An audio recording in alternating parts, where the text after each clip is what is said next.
Now, prosecutors in New York have said that President Trump's ex-lawyer Michael Cohen should serve a substantial jail term over campaign violence and tax evasion. Robert Mueller's investigation's been looking at possible ties between the Trump campaign in 2016 and Russia. Today, they released a court document of their own, not taking a position on how long Mr. Cohen's sentence should be, but saying that he's gone to significant lengths to help the investigation. Well, to go through all of this, I'm joined now by Elizabeth Wydra, President of the Constitutional Accountability Centre. Elizabeth, thank you very much for helping us wade through these documents. Quite a lot here. Michael Cohen was Donald Trump's former Mr. Fix-It. He has now been talking to investigators. Do we know any more about how he's been helping them? Oh boy, has he been talking to the special counsel and investigators. What we've gotten so far are two separate memos, one from the local federal prosecutors in the Southern District of New York, and one very fascinating memo from the special counsel's office from Bob Mueller's team. And there are a lot of details in here about exactly what Michael Cohen has been telling federal investigators about President Trump, about the investigation. And in fact, because he has provided such significant information and continues to provide such information, they recommend that while he get a substantial sentence, it not be as bad as it could be. And one thing that I think is very interesting that we see from these documents, the Mueller memo talks extensively about the Trump Tower in Moscow project and how Michael Cohen lied to Congress about that project.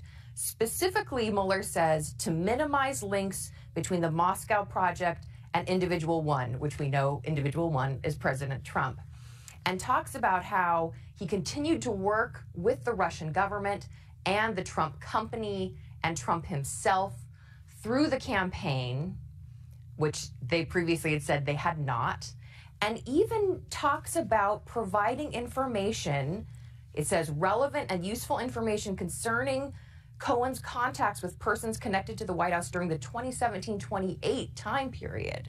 So we're talking about the campaign as well as after Trump came into office. How explosive could this be in the context of an investigation that is looking into whether the Trump campaign colluded with the Russian government?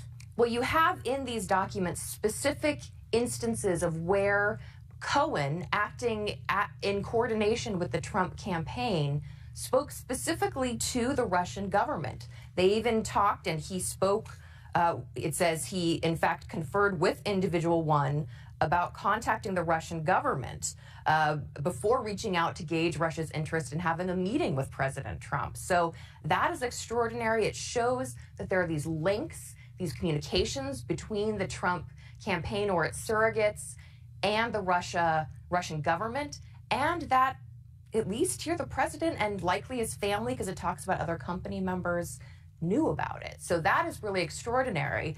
Not to get lost in all of this, in the other federal prosecutor memo, they talk about the illegal campaign contributions that Cohen made, which is the legal term for the payments that he made to try to get these women who apparently had affairs with Donald Trump to be silent, including Stormy Daniels? Stormy Daniels, exactly, and Karen McDougal to be silent leading up to the presidential election.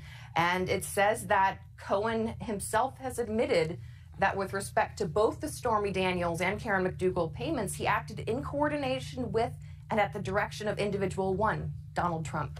Wow, some interesting revelations from both of those documents. Thanks for helping us through all of that, Elizabeth Wydra. My pleasure.